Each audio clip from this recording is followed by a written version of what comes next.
तो उसमें उसके बरी होने के बावजूद चाहे कोई माइनर ऑफेंस भी हो, उसका जिक्र उसमें कर दिया जाता था और उसका स्टेटस अपडेट किया जाता था सिर्फ, लेकिन उस एफआईआर का जिक्र ख़त्म ना होता था, जिसकी वजह से उस शख्स को कहीं बाहर जाना है, कोई नौकरी में सरकारी मुलाजम है या किसी अच्छी कंपनी वगैरह में लगा हुआ है, तो काफ़ी परेशानी का सामना करना पड़ता था। अगर वो कैरेक्टर सर्टिफिकेट, तो बास लोग बल्कि वो डिसक्वालीफाइड भी हो जाता था इस वजह से।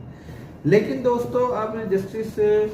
अबर गुल साहिबा ने रिट का एक फैसला करते हुए एक बहुत ही बेहतरीन फैसला किया, जिसमें उन्होंने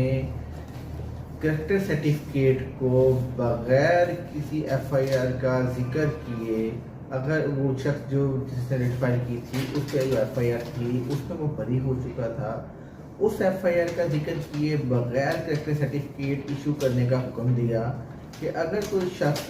उस एफआईआर में बरी हो गया है, जिस तरह के पिछले दिनों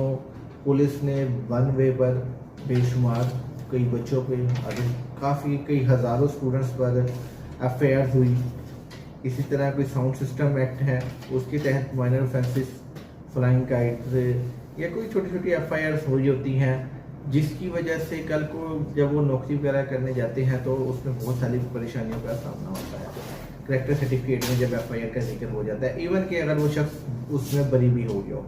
लिहाजा जस्टिस अबरगुल साहिबा ने हुक्म सादर फरमाया है कि जब भी ये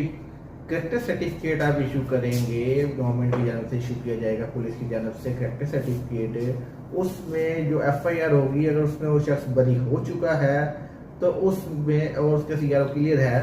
तो उसका सीआरओ क्लियर करके और बगैर उस एफआईआर का जिक्र किए करेक्टर सर्टिफिकेट जारी किया जाएगा।